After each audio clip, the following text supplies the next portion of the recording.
In New York City, on Staten Island, just across from the Goethals Bridge from Elizabeth, New Jersey, there is a very large distribution center and fulfillment center for Amazon, employing over 5,000 workers. Over the past year, during the COVID pandemic, there have been at least 2 employees who have brought actions or class actions against Amazon, alleging a failure to comply with the basic best practices or COVID mitigation strategies necessary to keep workers safe. And then the New York State Attorney General threatened a suit for which Amazon brought a action in federal court seeking injunctive relief, and then New York brought a suit against Amazon. We'll talk about all of that and the implications for every employer in America arising from this on this, the February 2021 episode of the OSHA 3030. Welcome to the OSHA 3030 with Manesh Rath. I'm Manesh Rath, and I'm an attorney here at the law firm Keller and Heckman in Washington, D.C. And I'm joined today by one of the attorneys on our OSHA law team, John Gustafson. John, welcome to the OSHA 3030. I should say welcome back. You've been here many times, and thank you for joining us on the OSHA 3030. Pleasure to be presenting with you today. Thanks for having me, Manesh. Absolutely, John. As you know, we've been doing this program for, well, I suppose we're in our 8th year. We're somewhere around episode 90. And what we do is we cover in about 30 minutes the impactful and developing areas of OSHA law. And we try and do this about every 30 days. We've been doing it every month for all of that time since late 2013. And the other thing I'd say is all of those episodes are libraried on our website. As you know, OSHA, I should say it's www.khlaw.com/OSHA 3030. And as well, for the past several years, we've been rebroadcasting this program as a podcast. So for those members of the OSHA 3030 community who missed the live version, they can catch this as a podcast, subscribe if they like, and then like the podcast so that it's more easily searchable by others. And for the past 5 months, we've been posting not only on our website, but as well the video and slides and sound together. And you can find that on YouTube. So John, why don't we get into it? We have a great topic, the Amazon suite of litigation. I won't call it a case anymore. It's a host of cases. And I think we ought to start by talking about one of Amazon's arguments, and an argument that has come up in the 2 individual suits, and that's the concept that the federal law, the Occupational Safety and Health Act, arguably preempts state initiatives to regulate workplace safety and health on the same issues as come up in standards. John? That's right. Thank you, Manesh. And we also need to think about to what extent does the OSHA Act preempt state law actions? If not fully, is it only partly? And how can the states fill in those gaps? Or where do the state laws fill in those gaps? Yeah, great point, John. So let's talk about that too today. We'll talk about the facts in the initial 2 employee suits against Amazon. And then when Amazon was participating with the New York Office of Attorney General in an investigation and a threatened suit against Amazon, Amazon's suit seeking injunctive relief in federal court, and New York's ultimate suit against Amazon, which was just filed very recently within the past, I'd say, a couple of weeks. And finally, we'll talk about some of the arguments that have been exchanged, the allegations and arguments that have been exchanged by the parties in their exchange of initial pleadings. Finally, as we always do, we will leave off with a practical discussion of takeaway items for you in the OSHA 3030 community. What, in light of this suite of cases, should employers do? So with that said, let's get cracking. John, should I start by talking about some of the background facts in this case, or talk about the background of preemption in the OSHA Act? Or would you like to handle it? Right. Let's start with preemption. Okay. So preemption is a concept that comes out of the US Constitution, and it comes from a statement that essentially that the federal laws shall maintain their supremacy over state laws when the two are in conflict. And this constitutional principle has been litigated by federal courts and by the US Supreme Court many times in order to define more precisely what the boundaries of the Constitution's supremacy clause stand for. When Congress enacted the Occupational Safety and Health Act in 1970, they created their own statement as to the primacy of the Occupational Safety and Health Act with respect to state laws. And essentially, in plain English, what it says is, to the extent that OSHA promulgates a specific standard, that specific standard would have a preemptive value over any state standard on the same subject. However, to the extent that OSHA has remained silent in its rulemaking on a specific issue, it has left the field open, and states may enter that vacant portion of the field with a standard of their own. That, in a nutshell, is how occupational safety and health law has been treated historically with respect to when federal law preempts a state provision and when it doesn't. We had an opportunity to see how federal courts would visit this when in the case involving Gade versus the National Solid Waste Management Association. It went all the way up to the US Supreme Court. In 1992, they issued an opinion, and the Supreme Court stated that the Occupational Safety and Health Act, without question, preempts state efforts to establish a specific standard, provided that the issue that the state is attempting to regulate is one about which the US Occupational Safety and Health Administration has already promulgated a standard. And that, for the past almost 30 years, has been the guideposts for the doctrine of preemption with respect to OSHA law. Now, as I said earlier, this does not, however, prevent a state from asserting jurisdiction over specific occupational safety and health issues, provided that the US Occupational Safety and Health Administration has not promulgated a standard. And under the Act, the Occupational Safety and Health Act, on the face of it, it states that the Act shall not be construed to supersede either the common law or state statutes or any employee or individual rights with respect to any other laws that aren't specifically covered in the OSHA Act. John, any thoughts on that? Yeah, so these are really the provisions that are at issue here. What does it mean? What does in effect mean here? A standard in effect, and what issues do those standards cover? And then under the savings clause, whether these rights, duties, and liabilities created by the state are protected and thus not preempted. Another thing we should visit briefly is New York's history with the OSHA Act and whether it has, where it is in terms of taking some of this authority. So if a state submits a plan to the Secretary of Labor, it can have primacy over a specific standard. It's called a state plan. So New York did this in 1973. It got approval from the Secretary of Labor to enforce its own standards. And then 2 years later, it withdrew that plan. So, and then since then, New York has expressly disclaimed its authority to promulgate standards in areas within OSHA's jurisdiction. And New York's statutory language says a safety or health standard promulgated under this section of the New York law shall apply only to employees not covered by a federal occupational safety or health standard. So we're looking at this with that backdrop.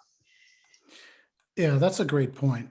Why don't we also take 1 second to talk about the state plan states. John, as you know, the attorneys here at Keller and Heckman have practiced OSHA law in every state plan state, as well as all of the federal OSHA states over the years.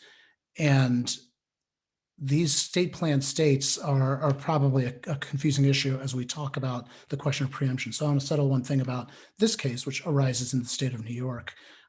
Those of you who listen carefully to the OSHA 3030 over the years will hear me say that there's about 24 to 26 state plan states and wonder, well, why does Rath always use the word about? He's an OSHA attorney. What's the exact number?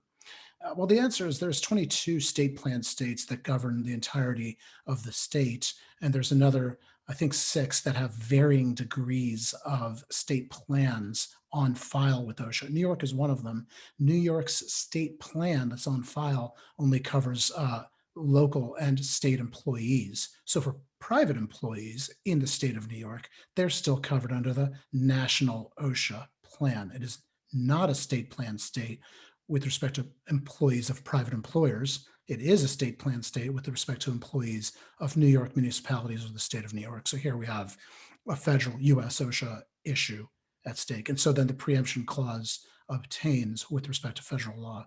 So with that said, John, walk us through these 2 employee suits against Amazon. Sure, Manesh.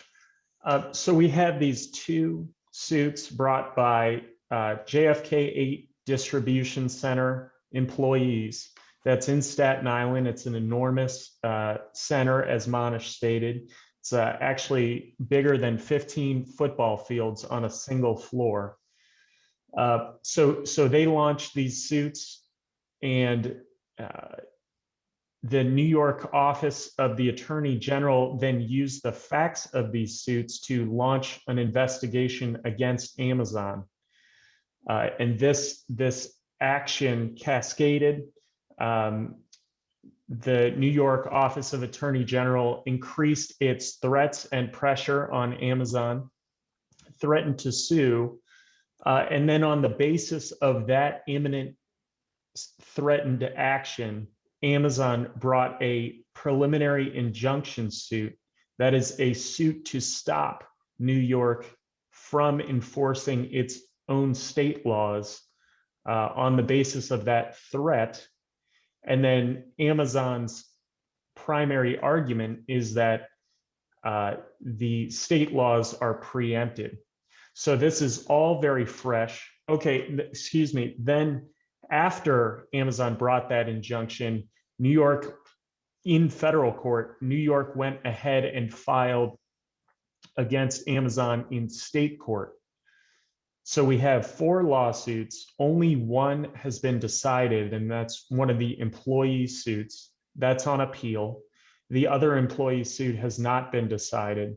And then we have these 2 suits, which are really the focus of the preemption dispute. Amazon suing New York in federal court, and then New York suing Amazon in New York State court. Next slide, please. So John, yes, I was just going to ask you, there are 2 employee suits that you mentioned. Let's talk about what they alleged. Sure.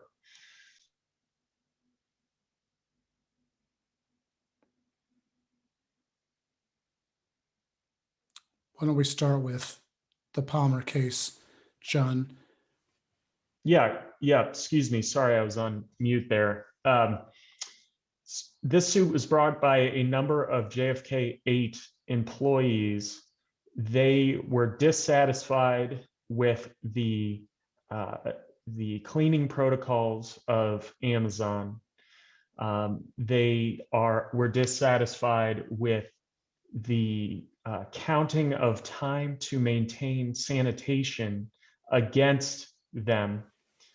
So the disincentives that they had not to keep a sanitized workstation. And then they also sought quarantine leave, including 48 additional hours of pay for 2020 and now for 2021. These workers still work at this center, and this is an ongoing suit. It's on appeal. At the trial court level, the court dismissed it under the doctrine of primary jurisdiction. Although they spoke to the preemption issue, what they said was it's better for OSHA to decide these policy issues. In other words, what to do, what to require of the Amazon distribution center, than for the court to try to fashion cleaning protocols and leave protocols on its own. And this is a concept we've seen for a long time in American jurisprudence. Is courts are not in the best position to develop requirements, substantive requirements for business, when there are expert agencies that are better positioned to do so. So a slight variation on the preemption doctrine. They're simply saying the agency has the technical expertise. They live this every day, and they're the best to evaluate these kinds of claims. We talked about this case, for those of you who are careful listeners of the OSHA 3030, in 2020. We referenced it a few times, perhaps in the July or August OSHA 3030. It also came up last month when, in the OSHA 3030 for January of 2021, I interviewed the head of OSHA. The head of OSHA for the past 4 years was Ms. Lauren Sweat, and she came on the show and talked about a great many things. If you missed that episode, by the way, it's a fascinating interview with a fascinating person and an impactful person in the field of OSHA law, and she made reference to this case as well. So check it out if you've missed it so far. So that's the Palmer case. Then comes Smalls, and Smalls is an interesting storyline as well. That's right. So Smalls works at the same center, JFK 8. He had been in close proximity to someone who was verified to be infected with COVID, SARS-CoV-2. So Amazon sent him home for 14 days paid leave with instructions not to return to Amazon property. 2 days later, he came back to protest outside, but still on Amazon property, outside the facility, protesting the cleaning conditions and Amazon's response to the pandemic. Amazon, because he had violated the terms of his paid leave, Amazon terminated him later that day. So Smalls filed an action in federal court for a declaration that Amazon had violated state law, New York state law, and that's discriminatory termination, retaliation for protesting these alleged adverse conditions. And so that action is still pending. And that really flows into the next, the suit that Amazon brought against New York. Yeah, perhaps, John, dissatisfied with the progress of those individual suits and the way the judges were leaning, the New York Office of Attorney General decided that it would take a hand at the table, so to speak, and commenced an investigation.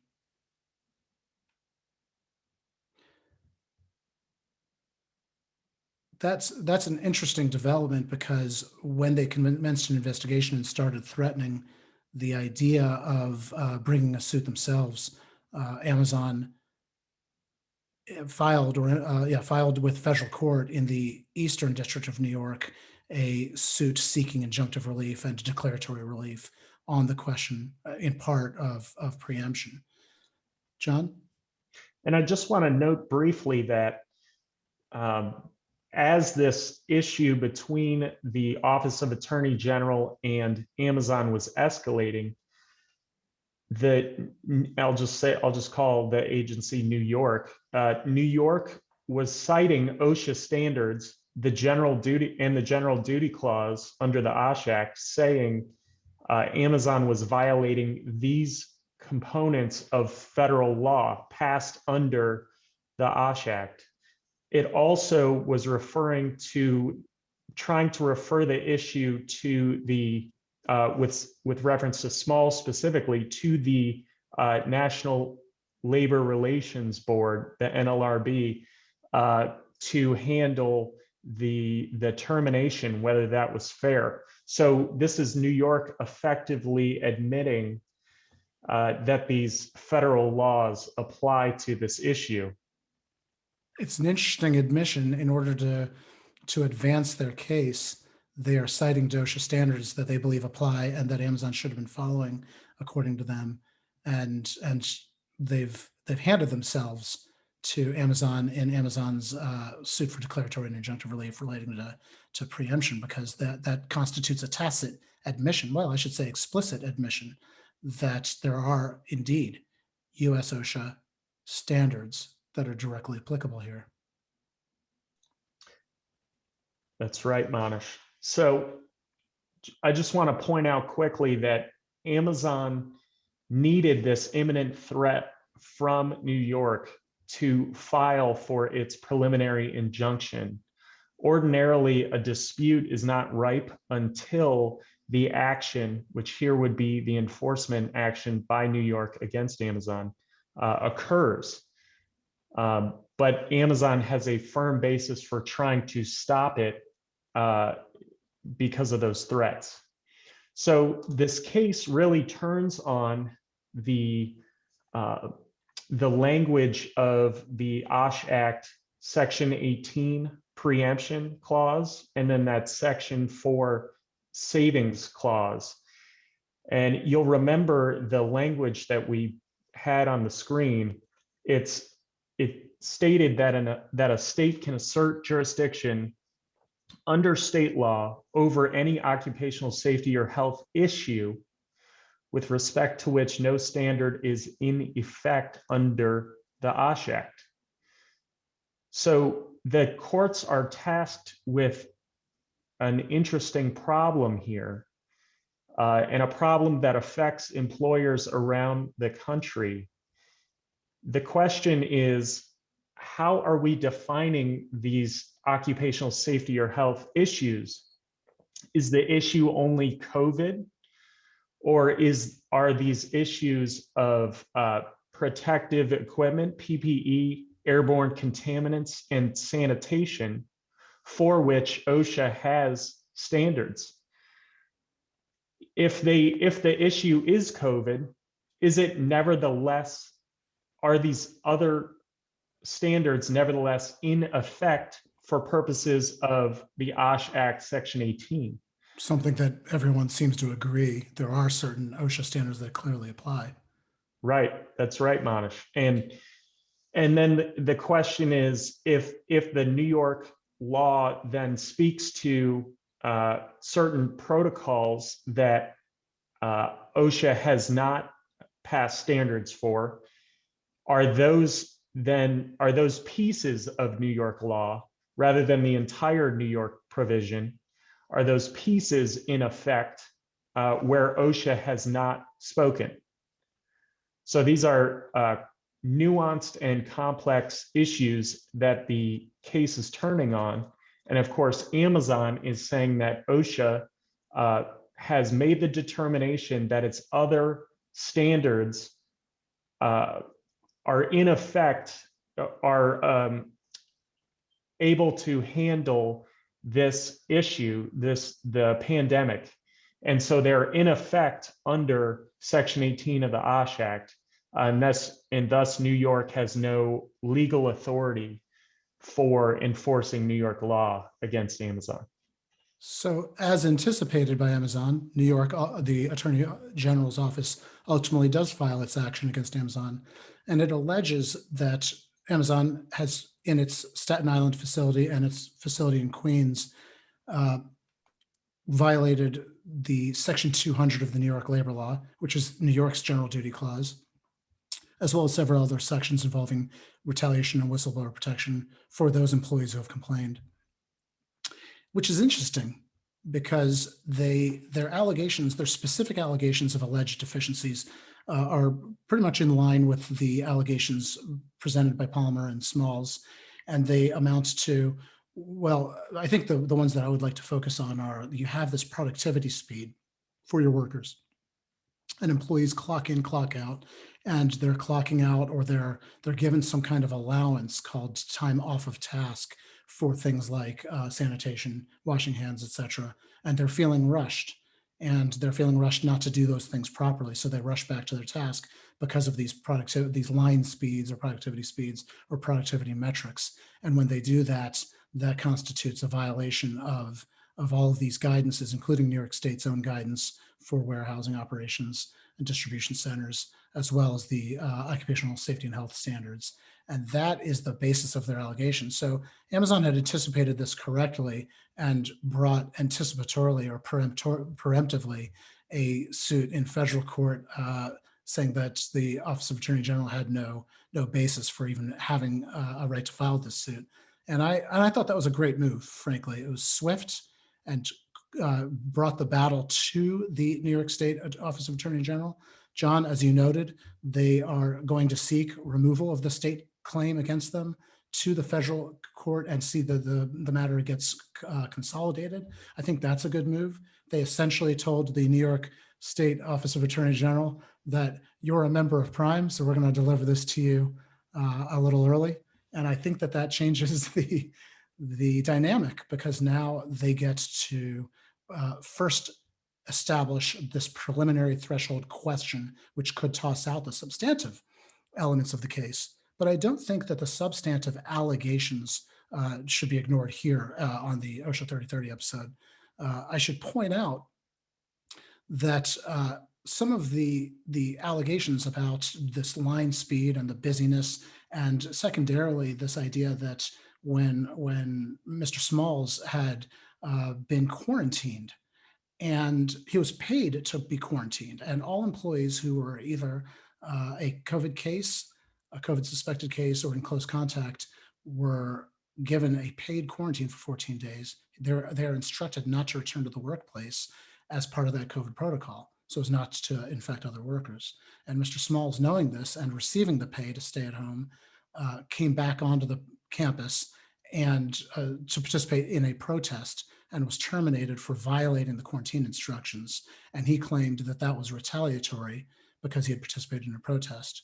The New York State Office of Attorney General, lacking in the ability to see plainly that this was an example of Amazon enforcing its strict COVID policies, referred the matter to the National Labor Relations Board and argued that this was another instance of a violation of their own whistleblower and retaliation laws, not seeing that it would be impossible, according to the New York Office of Attorney General, to both comply with their whistleblower laws in this fact pattern and also with the COVID laws compliance expectations that they were imposing on employers as manifested in this very suit.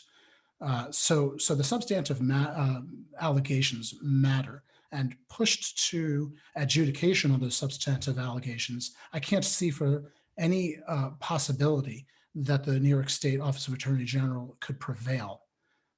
Well, let me set that one issue of retaliation aside and talk about a couple more. It's clear the protocols administered by Amazon were amongst the most comprehensive of any employer in the nation.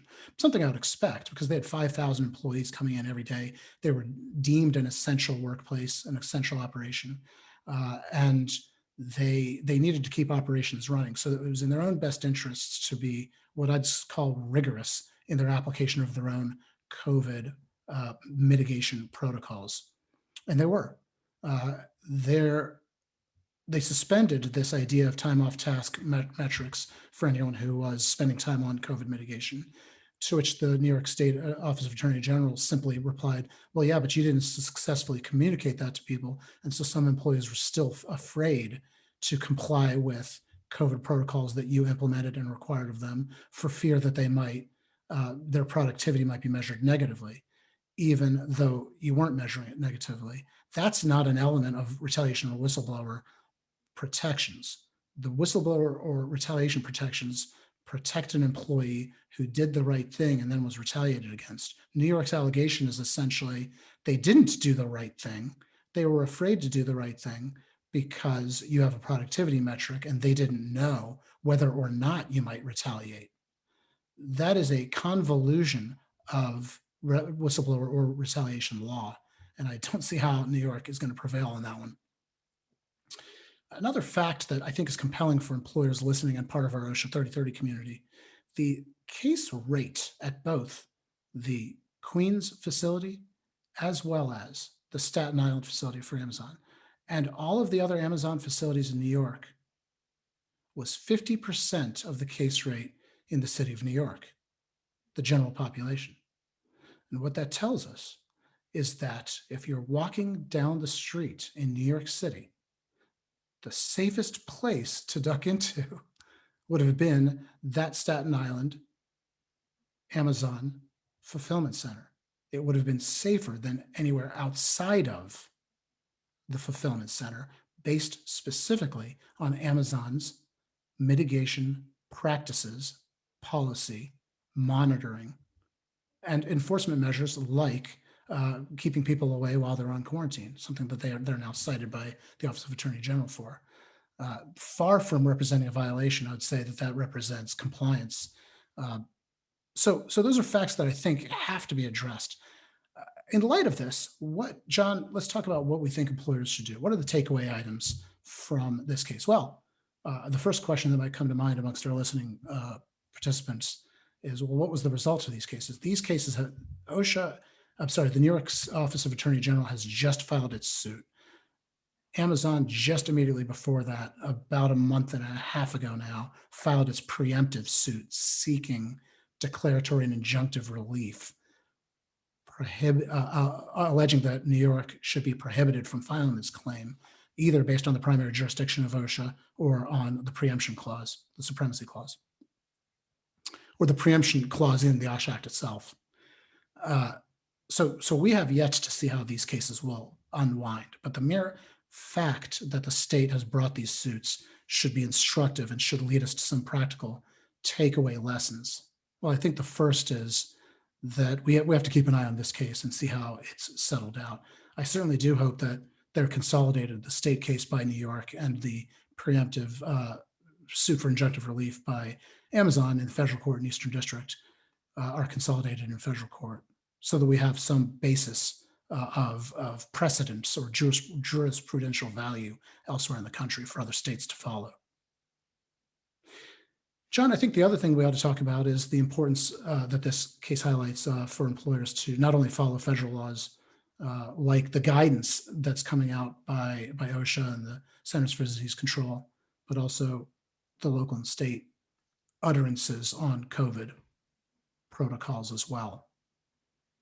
That's right, Manesh. This is a great reminder that as an employer, you may very well be subject to state guidance and state law overlapping the federal OSHA standards. And so you need to make sure to review these guidance documents, regulations, new orders, which are continuing to be signed by governors around the country. And then understand that this litigation has impact on what states can do and what states will do down the line. Yeah, and John, they come from a large array of directions. Obviously, OSHA and the CDC, and as well some independent standards organizations are giving out best practices and guidances. But at the state level, states have promulgated regulations. California has issued an emergency temporary standard. Virginia, my own Commonwealth of Virginia, has issued an emergency temporary standard. That number keeps growing. Many states have issued guidance documents. As you mentioned, governors are issuing executive orders out of the office of the governor. State attorney generals have issued their own memoranda, like California. There is litigation, both private litigation as well, several hundred in the state of Florida alone, just as an example, as well as state litigation like the one we just discussed today. So employers have to keep an eye out on all of these. Cities as well, municipalities, the city of Chicago, city of Washington, the District of Columbia have issued their own, and many localities have issued their own guidances, sometimes through the office of the mayor and sometimes through city councils. And so you have to keep an eye on those as well if your place of establishment is in one of those jurisdictions. And it's important to keep in touch with your OSHA counsel to keep getting the best counsel and guidance on how to reconcile any variations you'll see between these. John, looks like this time I got the last word. Well, thank you very much, by the way, for joining me on this OSHA 3030. As I mentioned before, the entire library of OSHA 3030 episodes can be found at khlaw.com/OSHA 3030.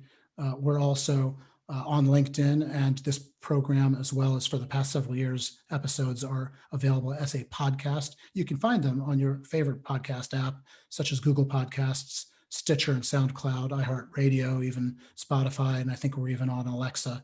I'll say that softly so my own doesn't go off. And as well, we're now on YouTube for these video plus sound and slides. We'll be back next month in March. Keep an eye out for future dates for our sister programs, the TSCA 3030, the REACH 3030, and the FIFRA 3030. As I said before, we'll see you in March. Remember, please, to keep forwarding on the invitation when you get it to at least 3 other people within your organization and other organizations, if they are in-house counsel or safety and health professionals responsible for keeping up to date and compliance with the ever-changing field of OSHA law. Forward that on to 3 people every time or more. We're very grateful. It's what keeps the program alive and what keeps the program complementary to you. John, as I said before, thank you very much for joining me. I look forward to joining all of you in the OSHA 3030 community next month for another episode of the OSHA 3030. And until then, stay safe.